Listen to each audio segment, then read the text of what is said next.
in Salt Lake City and you put in family-based, it says 16.5 months. That's what it's taking from the day you apply to the day you typically are granted the green card. Now, during Obama, 4 months.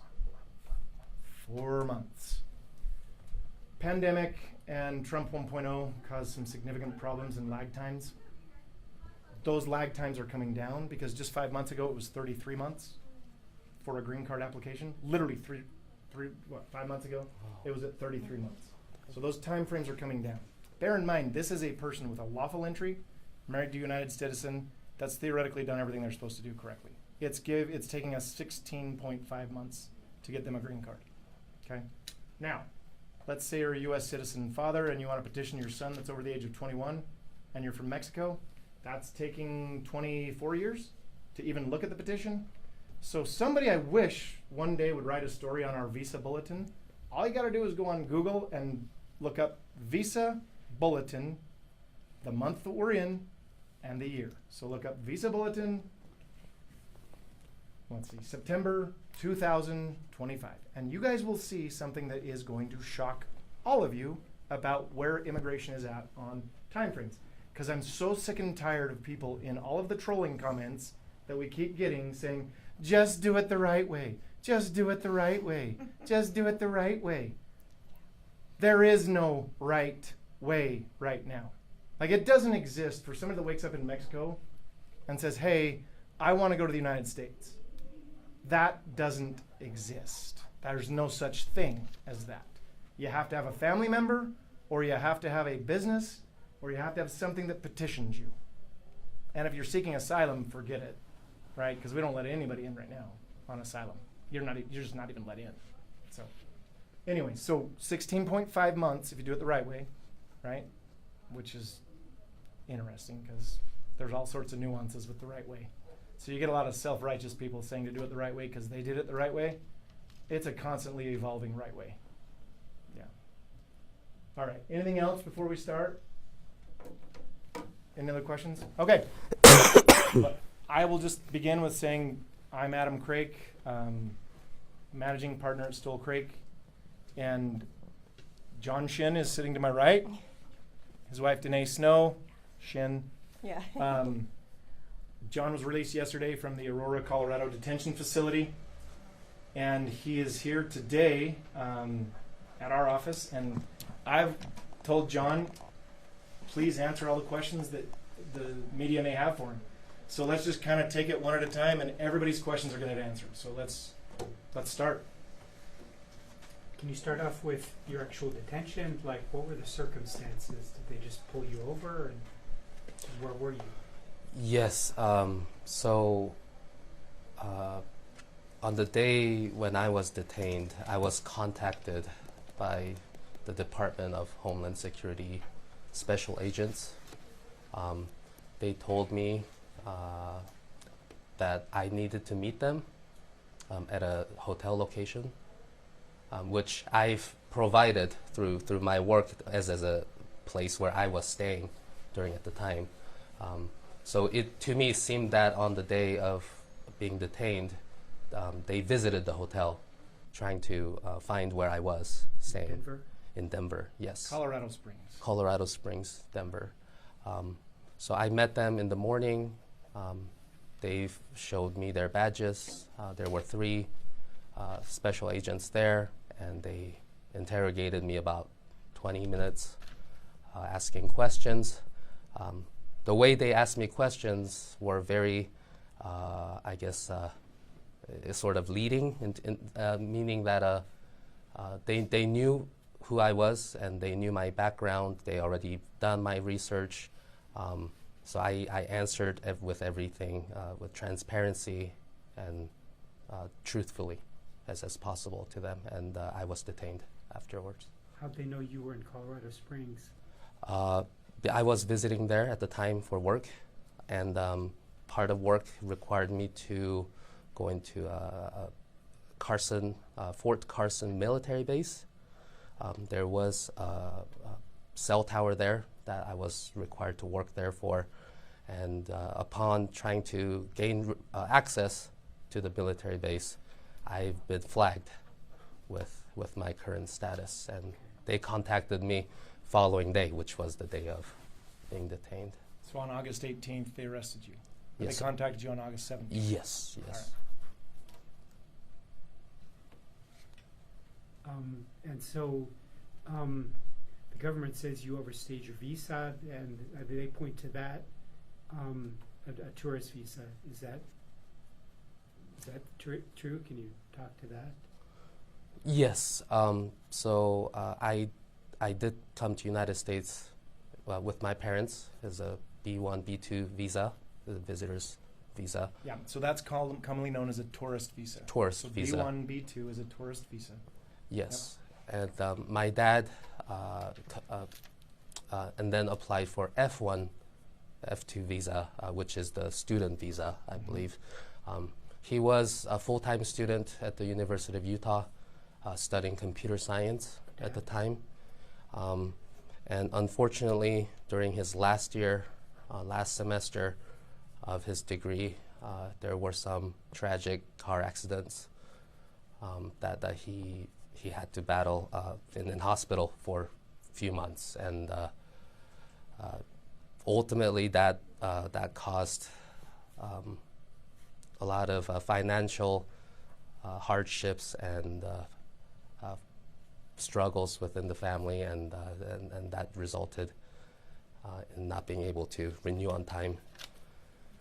Okay, so let's just make sure we understand each other. So the F1 would have been under the father, so his dad would have had the F1, and then the kids and the wife would have had F2 or F3 visas. So they would have been derivatives of the F1. But, yeah, so they were F2, Yes. and then that F2 status lasted until approximately 2006. 2006. Yes. And then in 2013, you applied for and received DACA, which is Deferred Action for Childhood Arrivals. Yes. Okay. And you maintained that status for how long? I maintained that status until I believe 2022? 2019, yes. With the conviction of impaired driving. Yes. See, that's where everybody's getting it wrong. Because if you read the ICE press release, Yeah. they say John's convicted of DUI. That's not right. Our own government is telling you guys that that his conviction is DUI. It's not. It's impaired driver. Yes. So it's a lesser included offense of DUI, which he was convicted of in 2020, but was charged with in 2019. Yes. Yes. Right. So you lost DACA because of that? Yes, I wasn't able to renew after that incident. Okay. And give context behind that. Why did you choose to go to Windover? What was going on? So during that time, my father was diagnosed with a terminal brain cancer. He had a level 4 glioblastoma, which he had to be hospitalized and also be taken care of 24/7. And he only had limited time to live in this world.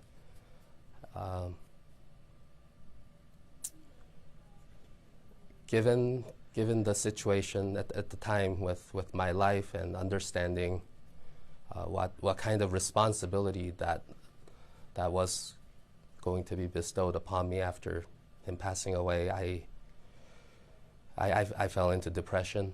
I was struggling with controlling my emotions. It was the darkest time in my life. I wasn't able to think clearly, and I just wanted to. It was just really dark times, and I wasn't thinking straight. And it's just full of regrets if I recall those times. And you've said, Mr. Craig, that Yeah. this doesn't disqualify him from being able to, like, I guess, secure some sort of legal status here, It does not. So, or none of it, like having the DACA having lapsed, all of that. So the way our immigration system works right now, the way it presently is constituted, if you have a lawful entry, which he does, and you don't have what is known as a crime involving moral turpitude or an aggravated felony, or even if you do have a crime involving moral turpitude, there are waivers that exist. But if you don't have a crime involving moral turpitude and you don't have an aggravated felony, you are what is known as prima facie eligible, and prima facie means on your face or on its face, eligible to apply for a green card if you are married to a citizen.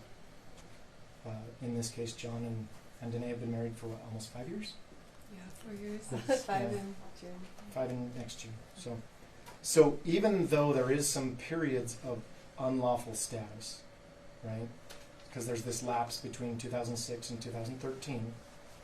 The wonderful benefit about being married with a citizen and having a lawful entry is those can be overlooked, meaning the citizen can get the government to agree that that can be overlooked, that unlawful presence.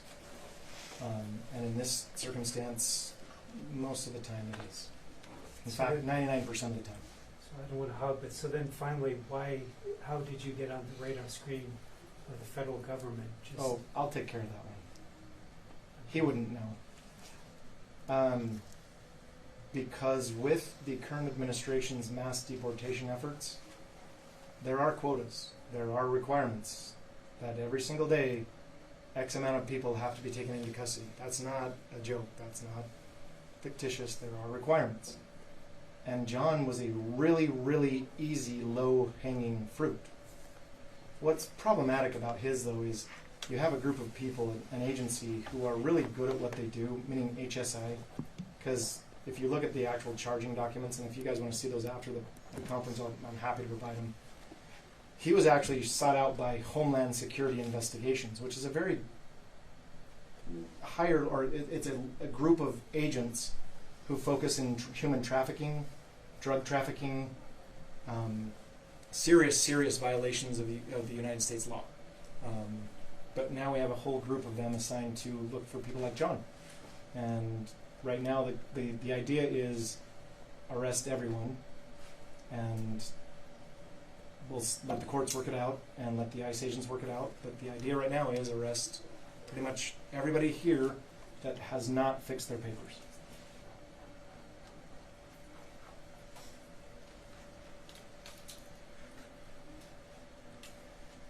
John, after you were arrested, did ICE agents, how did they take you in? Was it a peaceful arrest?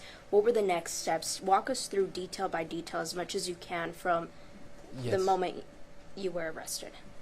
Yes, so I was handcuffed at the front of the hotel parking lot, and I was taken into, I believe it was another office. It was a small location where they booked me, and I had to be interviewed by the special agents for the the process of being booked. So they were documenting the case at that moment.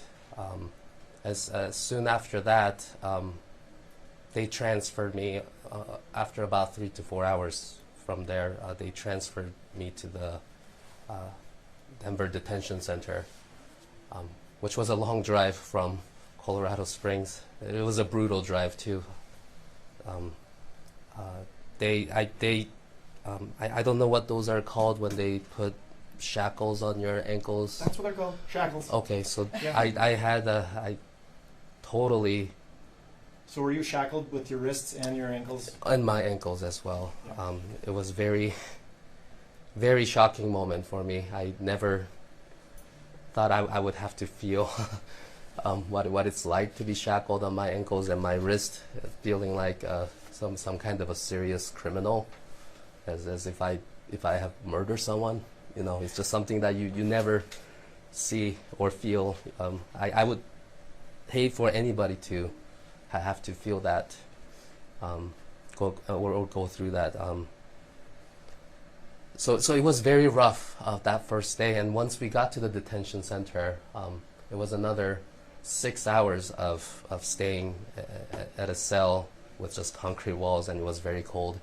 And I wasn't, I didn't get admitted into the detention center. Actual facility inside until about 2 a.m. next day. So it was just awful. Now, are we talking Aurora, the detention Yes, center? the Aurora. Because we said Denver, but we're talking Aurora, right? Yes, All right. Aurora. What were you thinking? Were you scared? Were you like going, crap? Yes, I was absolutely terrified. Obviously, I cried all day. Shortly after being detained, the special agents gave me a 3-minute phone call. You know, it was a very short phone call to my wife, and it was one of the worst moments in my life to hear my wife cry on her birthday. I said, "Happy birthday, honey. I have some bad news. I'm being detained right now." And I asked her to call our attorney, so yeah. And John, what do you want people to know about what's happening, what happened to you, and what's happening on a national level? Even when I was being released yesterday, I've witnessed many more people coming in to the detention center and being booked. I believe it's happening every day. And even when I was in there for 2 weeks, every day somebody would be deported, or somebody would be moving to a different facility, or someone would be. It's just you never know what's going to happen to you when you're inside the detention center. They just come and go at 2 a.m., 3 a.m., grabbing you and then say, "It's time to go. Pack your things. You only have 10 minutes," and it was terrifying. It was terrifying. The whole process. And so you stayed in there for 2 weeks. Can you talk about what it was like? Were you in like a cell with other people as well? Yes. So there were about 70 to 80 people inside this block of facility, and I was sharing room with 3 other detainees. 2 of them were from India. 1 of them was from China. So this facility was specifically for, I believe it was for Middle East and some Europeans and many Chinese people were staying in this part of the building. So your specific block. Yes, the block of the building. And you didn't get a pillow or blanket, is that right? Yes, so I requested every day for about 6 days, requesting for a pillow. They responded back saying, "Yes, we will provide you with a pillow," but I've never got to see the case manager or anyone after that. They never came back, honored my request or anything like that. So you never got a pillow? I never got a pillow for 2 weeks. I slept without pillow. You're sleeping on like concrete? They have a very tiny mattress. It's not even considered a mattress. It's something to put. Yes, yeah, it's something that you can put under on the bed, like a metal frame bed, and it's very cold in there. And as you can tell, I'm actually still recovering from the cough and cold symptoms. Really sick in there, so Did you still recovering. did you have a blanket? I did. They do give 1 blanket. I wish we could request for a little bit more because it was very cold. All day it was very cold. Was it safe in there? Violent? How did the inmates? Did you feel any threatened from the inmates or guards? I didn't feel threatened, but I did feel that the whole facility was very unorganized.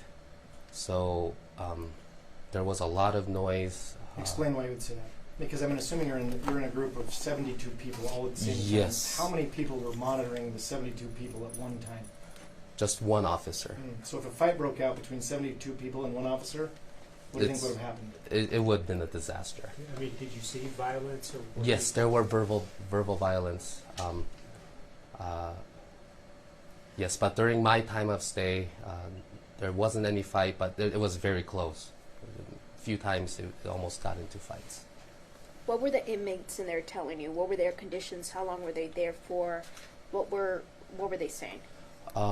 So the inmates that I've interacted with, they don't speak English well enough to explain their situation completely.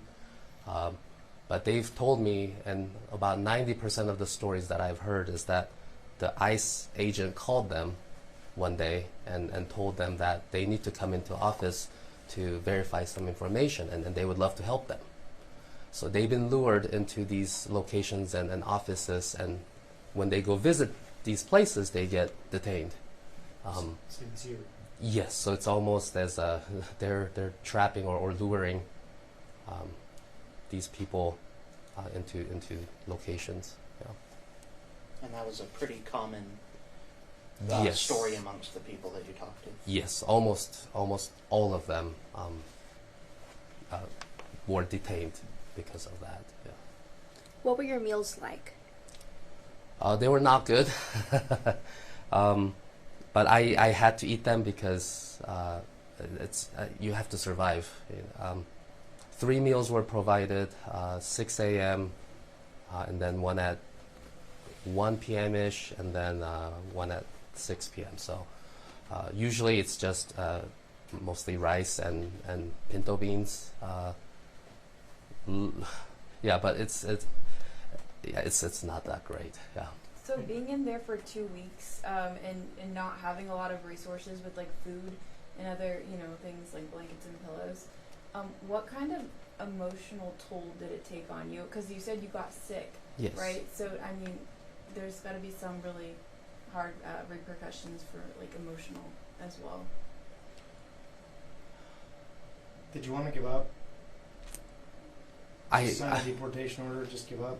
I mean, I did not want to give up because I have my family here. So, but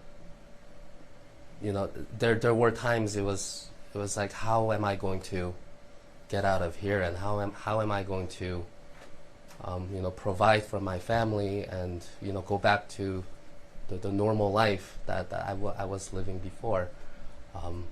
So yes, I was very depressed and very emotional for first week until my amazing wife. I don't know how she did it still. I'm still shocked to be even back out here. But she worked through things very, very quickly, and obviously she's got the best attorney in the entire state. So I'm so grateful. I didn't get a chance to thank Adam or John for accepting this case. So I really do want to thank you guys, and again I will thank you. So thank you. Did they like give you the option to self-deport and said just sign this paper and I'll let you out and this will all be over? So it was very their lingo was a little bit confusing to me. I am not educated in law, or I don't know how any of this process worked. So when they asked any person to sign, we just kind of fall into this confusion. We're not sure if we should sign anything because they don't tell you much about what you're signing. They said, here, this is the document that we just did interview. Here, go ahead and sign. So I wish there was a little more explanation of what they were requesting to sign. So at that time, I did not sign any of the papers going into the detention center. I was told to wait to sign anything by my attorney. So. John, I want to talk about the music community here. While you were there, you were getting so much support here. I spoke to Danae, and she said when she got the chance to visit you, she mentioned like there was a benefit concert for you. There were people playing at the Capitol every day. When she told you that, do you remember what your first reaction was? And also, did that help keep you going while you were in that detention center? Oh, absolutely. I didn't find out about the benefit concert until later, but once Danae gave me updates on the response she's been getting from our family and friends and public, it was just overwhelming. And And just when I thought there were no options and I might have to give up, there was hope again. And I I don't know how to thank my musician friends. They mean everything to me, just because that's what I went to school for. Is I graduated from University of Utah doing violin performance. And for decades, I just had such fond memory of playing music with so many wonderful and talented musicians. So, yes, that gave me hope to continue and then fight harder. Yeah. And even the people who were in Colorado too, right? The ones that you didn't even know. So how did it make you feel to see those people that, like, you met the piano teacher lady? Yeah, Shanna. How did that make you feel to see that when you came out? Oh, actually, before I was released, it's Dion, right? Yeah. Dion and Margaret, who they were also from Denver, they came to visit me, and I was surprised because I don't think anybody's coming here to visit me. I'm from Utah, so I was confused. But when I went to the visitation room, I saw these two wonderful women, who were smiling, and they were just so glad to see me. And to me, I'm just like, I don't know you, but I already feel welcomed by your presence. So it was such a warm welcome from all the Denver musicians, and again, I think it speaks the power of the music community that we have here. It's just something very special about the musicians feel about each other and the strength they have. Yeah. And Shauna is so great. Yeah. Yeah, because she was camping out outside for you, waiting. Was she one of the first people that you saw? Oh yes. Yeah. When I was released, yes, yeah. There were. She was one of the first ones, Yeah. and. How did it make you feel to see those people that you didn't even know? I already, when I saw them, I already felt like they were part of my family. I don't know how to describe it, but it was just this warmth and kindness coming from them, and A bunch It of was soccer amazing. moms, they said, we're here waiting in ambush to take him in. So it was they were so wonderful. So wonderful. Yes, That was John- when you were released yesterday. yes. John, what does it mean for you to see the amount of support that you got? I don't know how many letters to the judge were sent, but to have so many people speak on your character. But now this is your opportunity to talk about who you are. What do you want people to know about you?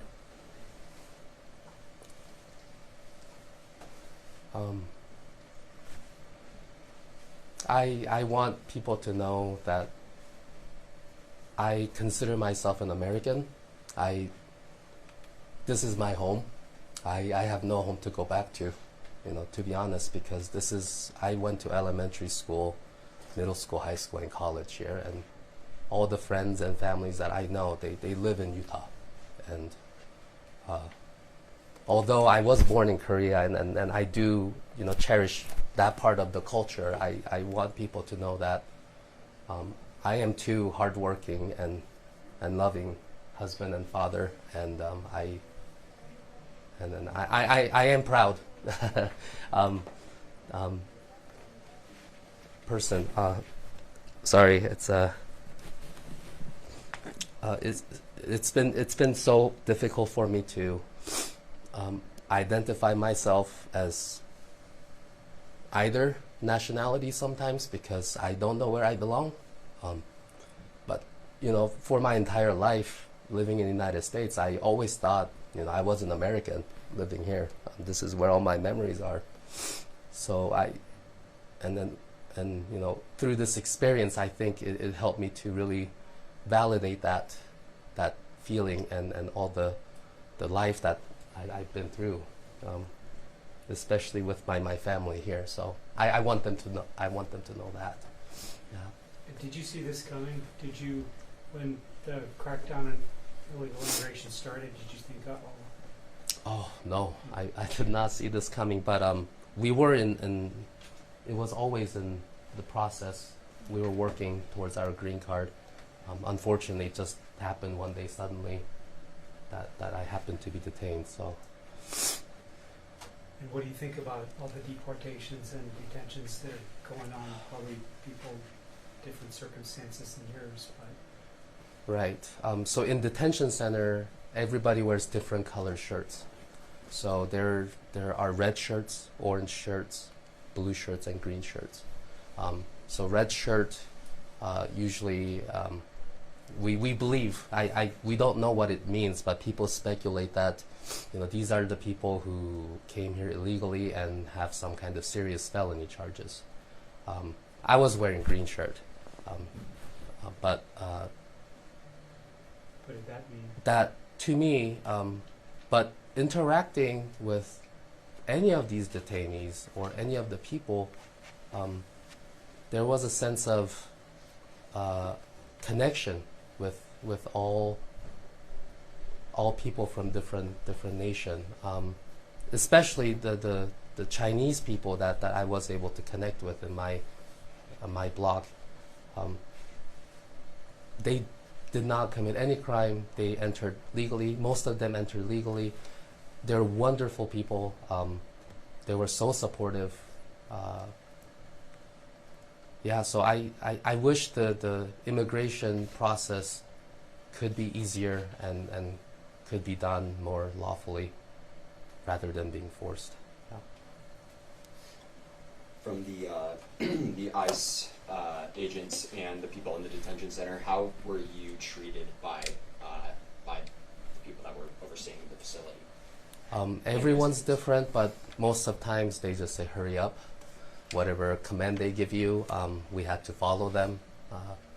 They had lockdowns, so we had to go back into our cells for a number of times during the day. They would just count people. Yes, and they would just count the numbers of the people there.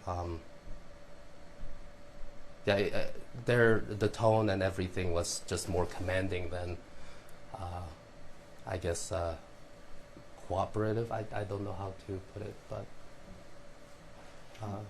yeah. Would you say it's almost demoralizing, dehumanizing? Yes, to a lot of times there were a lot of racist jokes because most of the detainees in the block didn't speak English well. They weren't fluent, so they couldn't understand what the officers or some ICE agents would be saying. But clearly, as a English speaker, I understood that some of those were very racist comments towards different races, especially all races. Yeah, all races. Yeah. John or Danae, this could be for either of you. I know you have some kids at home, and like Adam mentioned, this is not the first time we're hearing of this story. I'm sure other families are going through it and kind of wish they knew what they could tell their kids or explain what's going on. How did you explain it to your kids? Do you have advice for other families who may be going through something similar? Yeah, I think it is really scary for kids to have to be put in this situation of so many unknowns. My advice to other parents is just to make sure that you let your kids know that the adults are going to handle it. There's so much fear, and children don't need to be worrying about this, right? So I always would tell them, like, Mom's got this, I've got this, and we are going to do everything in our power to get John back. And I never spoke to them in a way that let them think about anything other than having hope. I let them know about all of the community support and love for John. They have been absolutely resilient kids, but that fear is always there. I think what I would recommend too to other parents who have children who are afraid is to really rely on your community, to let your kids know there are people all around us that are here for us, that can help you, that we stick up for each other and we stand together, and that is a truly comforting thing. At least it has been for my kids. Danae, it sounds like you have been so brave, and especially for those who are the littlest. Was there ever a time that you felt like you wouldn't see your husband? Yeah, especially that first phone call that was so short. and really not having any expertise in immigration, it was absolutely the most terrifying moment of my life. I didn't know where he was. I didn't know where he would be. I didn't know if I would be able to talk to him. I didn't know if he was safe. I didn't know if he was being hurt. I didn't know if he was suffering. And it was truly, truly a terrifying moment in my life. So I did feel despair that first day, especially. But I got up the courage to reach out to our community, which was not easy, especially with the current climate, right? To reach out to my community and say, this has happened, and to not know whether people would support or if they would be upset. And I have been just amazed in the best sort of way, in the way that our community rallied for us. I never could have anticipated this kind of response. It's been absolutely incredible.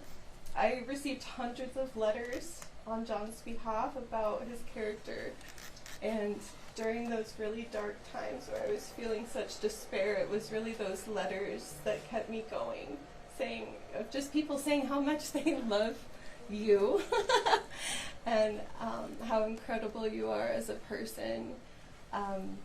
A letter is not an easy thing to take time out of your day and just click a button. You have to really put effort into it. So the fact that we got hundreds of letters about John really was a huge comfort to me during those dark times. And you said, so the next up in the case, the government is still seeking your deportation. What is their case? Is there a hearing coming up or something? Well, that's going to be interesting because, they're transferring the case to Utah, but because of the current administration, one of the judges was fired, one of the judges quit, and one of the judges retired. So we have 2 judges handling 60,000 cases right now. I'll repeat that. 2 judges handling 60,000 cases right now. Right? So if we're not able to pull it out of immigration court, although remember we just did get the new executive order appointing 600 military lawyers to serve as immigration judges, so kind of like how the hobby shop owner going and working for NASA. Anyway, those individuals will be coming in and potentially maybe minimizing caseloads, but as it presently sits, if we were to keep it in immigration court for John, we might get a final trial date of 2035 as it presently works. So I don't know. But what I do know is we've filed for his I-130, which is his petition to approve the marriage. Now, the immigration court does not have jurisdiction over that, so everybody understands. Immigration judges cannot decide whether or not a valid marriage has taken place. So that has to be decided solely by United States Customs and Immigration Services, which we have here in Utah. It's in Salt Lake at 660 South, 200 East, 4th floor of that building. We have our own USCIS location. So presumably, with the I-130 being filed, we'll get an interview where myself or one of my attorneys, either John or myself, will go to the interview with a USCIS officer to determine whether or not this is a valid marriage. Once that happens, we're eligible to file what is known as an I-485, which is an adjustment of status document, which is basically the document that says, if approved, he receives a green card. Now, our goal would presumably be to file a motion to terminate and or dismiss immigration proceedings so we can fall under that 16.5 month category that we talked about earlier when we were explaining, the time waits on filing for a green card if you have a lawful entry and married citizen. So that's the goal. The goal is to ultimately pull him out completely of deportation proceedings, which an immigration judge does have the discretion to agree to. But that will be, we actually already filed it, so it's actually going to be pending once it comes before the local 2 immigration judge, which is Judge Greer and Judge Anderson. I'm not sure which one of them will be assigned to John's case. That could take years. Oh, yeah. his next hearing, his next what is known as a master calendar hearing, could virtually be in 2026 or 2027. Like the first hearing we have on a non-detained docket could be in 2027. But in the meantime, you're. In the meantime, he's paid his bond. In the meantime, he's not a priority to be looked at by immigration, by ICE agents. There are things that we can do to file for a work permit. There are things that we can do to make sure that he's safe, living normally, well, to the extent you can live normal when you're in deportation proceedings. But yeah, that's what we'll be doing. One more thing. You had an ankle monitor on for a second? Let me do this for 1 second, then I'll let you answer that, okay? One of the conditions that you either agree to or don't agree to, but typically is forced on you, is when you apply for a bond in immigration court, the government can ask for what is known as ATD, alternatives to detention. Okay, and if I object to that, sometimes the judges will say, okay, great, well, I'm just not going to give you the bond, right? So you don't object to this. So one of those conditions is you have to report and you can have an ankle monitor placed on you. So, funny enough, John's bond of $25,000, I have never seen that amount for a case like John, ever, in my life. Is that high? Oh, that is out of this world high. Okay? It's normal. Normal? Yeah. 4,000, 5,000.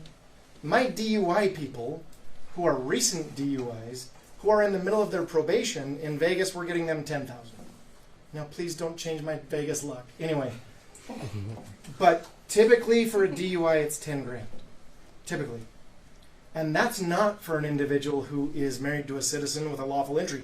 That's someone who has an unlawful entry, who has applied for asylum, and has proven that they're doing everything that they need to do to comply with their DUI conditions. This was an impaired driver, lawful entry, citizen wife, without an impediment to adjustment of status. So John and I in my office, we're sitting there going, what in the world would have caused a $25,000 bond?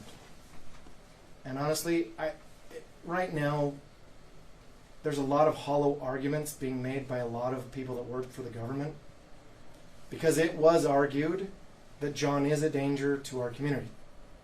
That was argued in our bond hearing. It was presented that he's a danger. But what's so interesting about bond hearings is if the judge finds you to be a danger, they're supposed to deny your bond. Okay? The way you use the monetary amounts is if you're determined to be a flight risk. So the way the judge can control you from being a flight risk is they escalate the bond. In this circumstance, I'm baffled. John and I, we asked for $1,500, and I mean John West in my office. We asked for $1,500 because there is an amount. There's a base and there's a max in immigration court. Your base, for those that are non-dangerous, really easy kind of cases, you're looking at $1,500. For those that are really, really, really going out there and the judge is going out there on a wing and a prayer, you're talking 50 grand. Now, I do have somebody out there on 50 grand. They're on a $50,000 warrant or $50,000 bail. But that's because they had a red notice from Interpol. Like they were literally wanted in another country. The other country just never came to extradite them. So, now go ahead. You can ask a question again. Do you have an ankle monitor? Yes, I do. Why have are you them. so dangerous? He might poke someone with his violin bow. Yeah. So You gonna go after somebody with your violin string? I can play music for them. Yeah. I think. He can Yeah. play a mean Paganini. What did they So- tell you? I'm interested here. What did they Yeah. tell you when they put the ankle monitor on? And What then did they say? They put it on, like when you were about to get out. Yes, just right before being released. One of the ATD device. Yes. ATD officers came and put this device on. Which, by the way, we love our ATD officers, okay? Just so y'all know, that means alternative to detention. So those are the officers that are saying, hey, I'm going to put you on an ATD program. We're going to let you out. So honestly, the ankle monitor might be on for 2 months. Just maybe. We'll see. Yeah. But there wasn't much interaction. She just told me how to use it, pretty much. Here is the charger. Make sure you charge it, and one of these things, if they're charged for 3 hours, they can last all day and they're waterproof. So that's the only thing. Yeah. I'm so glad. I know. So, a lot of swimming on this, right? Yeah. As long as the weather's hot. Yeah. If bond wasn't met, would you just be in the detention center until for years? Is that what would have happened, or? Most likely, I would think indefinitely, right? Well, no. I mean, ultimately we would have won. Right. But So let me explain. I just had to do this for another person, right? I have a client from Rock Springs, Wyoming, and he's married to a citizen, has 5 citizen kids. He entered unlawfully, but his wife's dying or has a liver condition. Okay, so we filed what is known as cancellation of removal because we were denied bond because he had 1 DUI. We were not granted a bond. It took us 10 months to get to his trial. So in John's situation, it may have taken longer because we would have had to have USCIS, which is United States Customs and Immigration Services. We first would have had the I-130 would have had to have been approved. So we would have been continually asking for continuances in front of the immigration judge so that USCIS, another agency under the Department of Homeland Security, could determine whether or not it was a valid marriage. Once that would have happened, then we could have filed the 485 with the immigration court, and then we would have done a trial in front of the immigration judge. And just so everybody knows, the detention facility, that's where the courtroom is. So the courtroom is inside the Aurora facility. So we would have done the trial right there in Aurora, seeking adjustment of status in front of the immigration judge, which could have been in 10 months, and depending on how long. You can actually ask USCIS to expedite the I-130, which sometimes goes quickly, and as we're learning, sometimes does not. So that would have had to take place first. Then within 10, I don't know how many months, we would have done our trial. What was communication like in the detention center? Were you able to talk to your attorneys freely, or how did that work? No. I don't think I spoke to him once. yeah, Everything no. goes through Danae because she has access and getting more numbers. Yeah. Danae would give, Danae, and here's it, just so everybody understands, and that kind of sounds like crazy. Why are you not talking to your client, right? A bond hearing very rarely involves anything being said by what is known as the respondent, because his title there is the respondent. So we do everything via proffer for the most part. We lay it out. But we also, just so everybody knows, we had already filed a 200-300 pages in addition to the 200, I don't know how many letters, right, of support. Yeah. So that is already provided. So that we also do a brief that tells the immigration judge why they're not a danger. We lay out the legal arguments, why they qualify for the bond, why they're not a flight risk, why they're not a danger to our community. So the judge usually has typically reviewed all of that, and then we kind of do like a final argument. So we really typically very rarely even ask the respondent or the person in custody any questions. So my communication with Danae to John was, relax, this process is going to take place. Tell him he's not going to be speaking. He doesn't need to talk. We have it covered. We're going to be fine. Because between my office and the people here, we truly believed we'd be leaving with between 1,500 and maybe 6,000 or 3,000, but maybe at the worst case scenario, 6. So, anyway. But to touch on that too, the communication is very difficult, even for family. The phones are shut down all the time. There's huge lines to even get to a phone, because how many people are there? 1,500, and then 160 per block, I believe. And it's there's just only 8 phones available at a time, Yeah. and people can use it as long as they have credits on their prepaid phone card. So some people would talk there for 2 hours, and you know, which is fine and understandable, but it does make it difficult for everyone to get an opportunity. Between waiting and them shutting down the phones, communication was very difficult. Did you say 8 phones? Yeah, 8 phones to be shared between Per block. So about 80 people. Yeah. And what did you do all day? Were you confined to your cell, or could you? There was not much to do. We weren't even able to go outside. The only open space we had was it was a wall of concrete walls, and then there were a little bit of open roof on the top. That was the only outside air we were given, about 5 hours a day. But other than that, I guess you can read a little bit of books there. Not many They had many about books. 4 books for their library. Yeah, it was not not much to do all day. No. Were you afraid of the other people that were detained?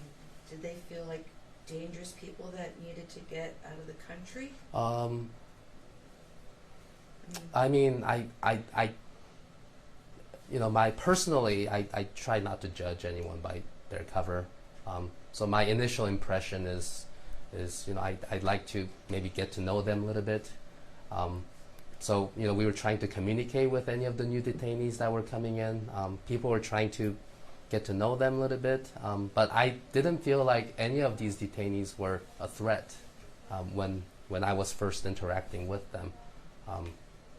They just seemed to be trying to, you know, make their ends meet and maybe seek better life. Yeah. Were there multiple people in the Aurora facility that were from other states, or was it mostly people that lived in Colorado? Many of them were from Colorado, but we had many people also being transferred from different detention centers.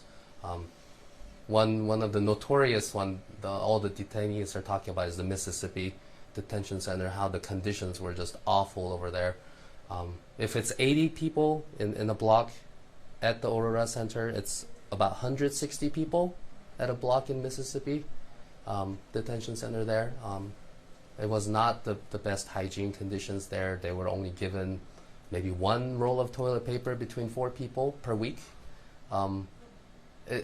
Just And the no- things that you hear. No roof, you were telling me. Yeah, and it was an open roof concept of that entire block. So people's beds were getting wet when it was raining. Just awful stories. They were getting sick. Oh man. And then they were serving breakfast at 3 a.m. and lunch at 9 a.m. and dinner at 3 p.m. So I do not know how these people are surviving over there. Just awful conditions. Yeah. Was there any risk of you getting sent to another facility, or what constitutes somebody getting sent? I honestly, when you're inside the detention center, you just don't know. You have no information coming from outside, other than, you know, me talking to my wife.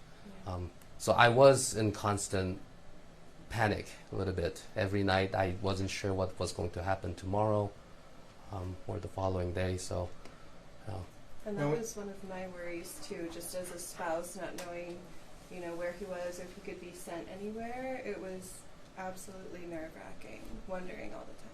So primarily, most of our people end up in Pahrump,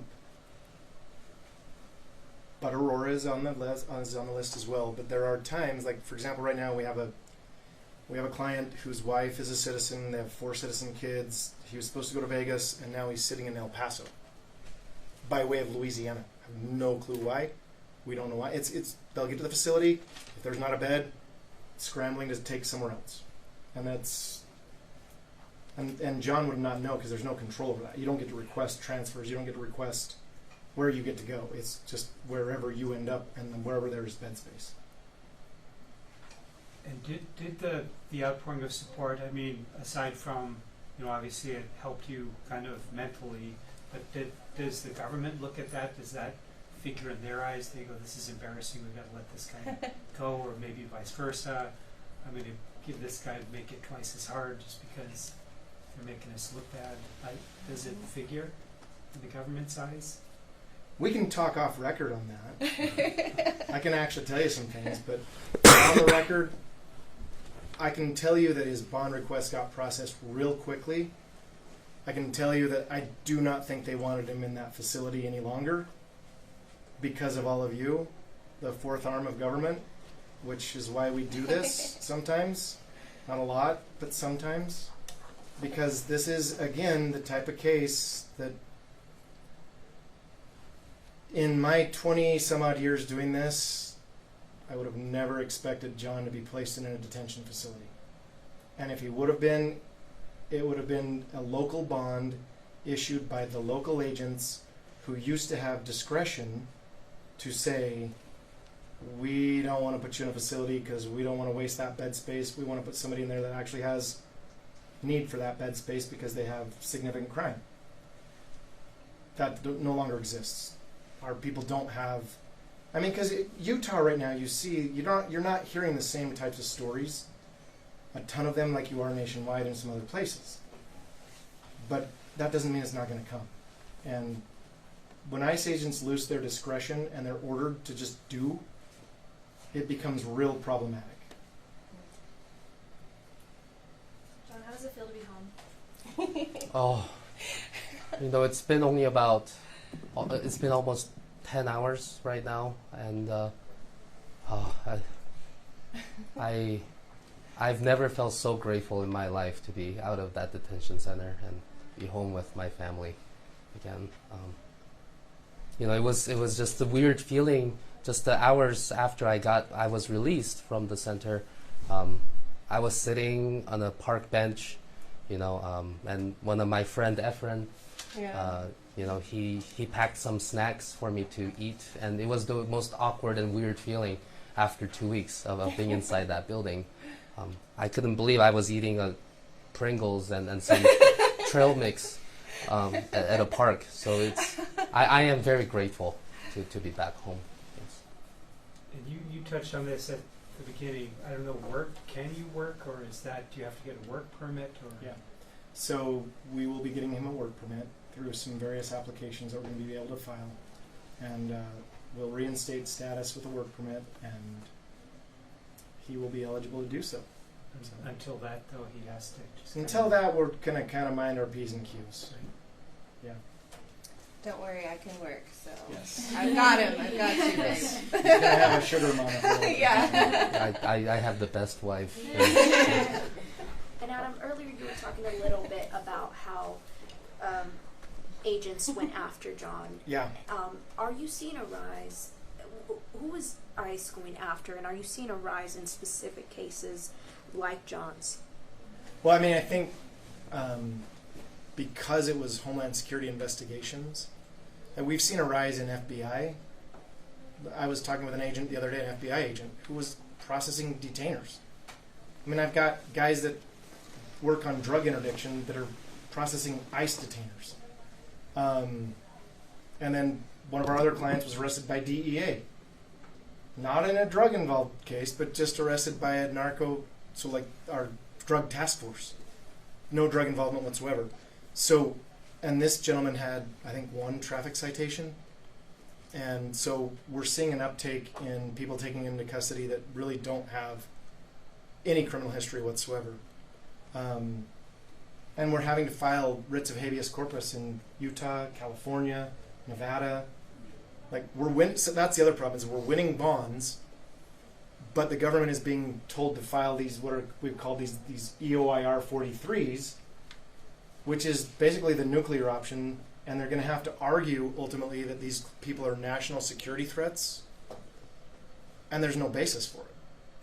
Like, there's literally no basis, because you can't say somebody is a national security threat if they drive too fast. I mean, obviously we put people in danger, but 75 and a 70 is not a national security threat.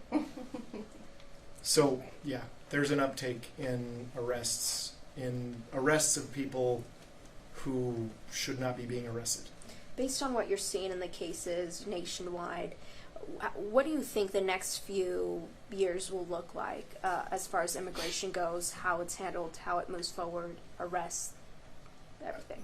You may not even see us in a year. I mean, I know that sounds crazy, but with the 600 immigration judges coming in, with people like John being detained, and those that may not have resources, people are signing deportation orders. Like last week, I had 3 people retain us because people got taken into ICE custody. They were told, hey, if you do this, you're going to sit here for 6, 7 weeks, 8 weeks before you're even going to see a judge.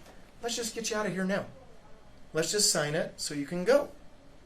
And their wives are like, wait a minute, I just hired an attorney to try and get you out. So we've refunded those funds because they're now gone. They're no longer in our country. And with the new 600 immigration judges that are going to be placed into these immigration courts with zero, and I mean zero immigration experience, I can't even fathom what's going to happen, right? I can't even, because there's two codes, the largest codes in the United States. The biggest code we have is the tax code. Second largest is the immigration code.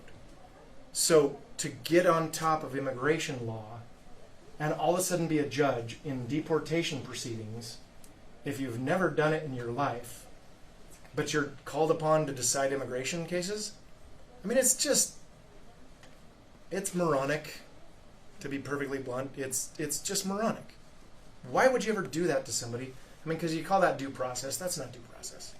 That's just a constitutional violation. So what that'll ultimately happen is we'll appeal everything, literally everything, and then the same thing's going to happen. We'll just overload the immigration court, or the Court of Appeals. So it doesn't fix the problem. And that's the problem, is the problem's not getting fixed. Not even close. It's just being perpetuated.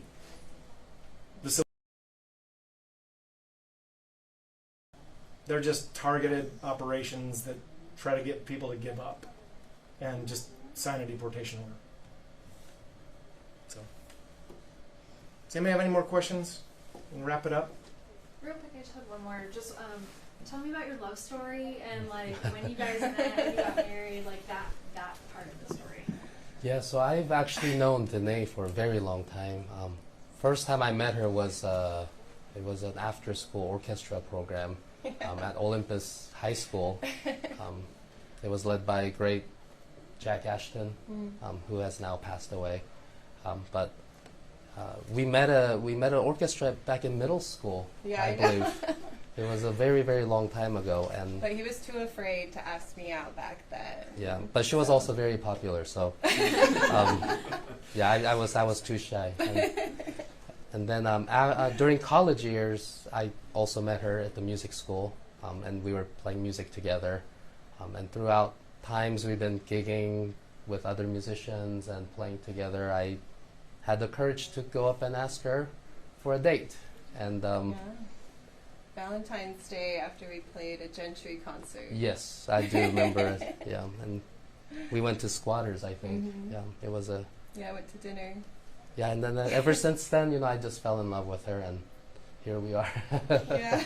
And how long have you guys been married now? Almost 5 years Yeah, in it's June. going to be So we 5. got married in the courthouse first in 2021. Yeah.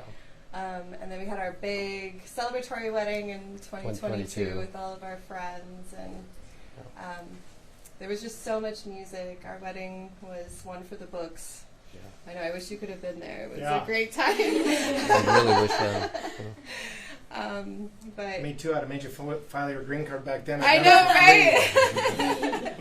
I know. I thought we were good, and then I lost my job anyway right after our wedding. So yeah, it's just been, in our vows, it's like for better or worse, richer or poor, and I and couldn't we're ask just for here. any better partner. She's the love of my life, and I appreciate and love her so much. I love you too. You still playing violin? You were doing a day job, right? Are you still Yes, doing violin? yes. Yeah, we're gonna make him do a concert for us. I know. Especially Here in the office.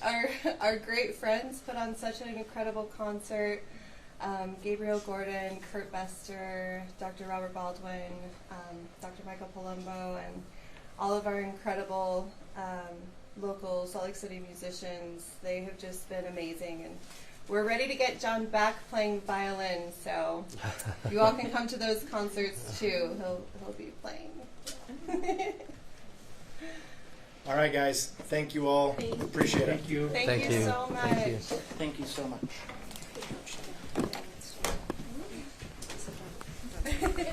John, Craig, you're in charge. I gotta hit the road.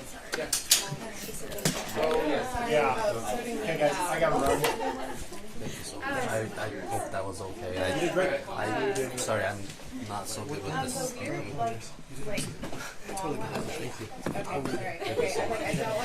Okay, Danae, I'll see you later. Oh, okay, bye, Adam. Yeah, my wife's I know, sorry. Yeah, they took us live. So this one is okay. The one that's connected underneath, right? Thank you.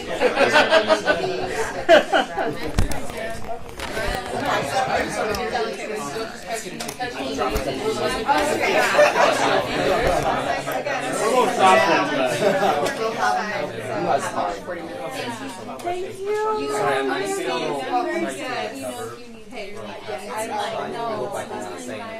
I know. I think you did a great job. Gabe was I saying can't he wanted to imagine do like a homecoming concert. Thank you. So we'll see. Thank Yeah, right. Thank you. Dude, Adam thank you. Moore, I don't know, thank you. Yeah. You have my number. I do. I will, and I'll send you anything too. Carolyn, is this So ours? Thanks for being here. If it doesn't have a cover, then yeah. So much. Okay. Here, I could check too. John, thank you so And then much this for your one time. Appreciate it. Thank you. So much. Yeah. Thank you so much. I really appreciate it. Thank you for your time. Did you go to? So Did you go grateful to? for all of you guys. Oh no, I actually went to Brighton.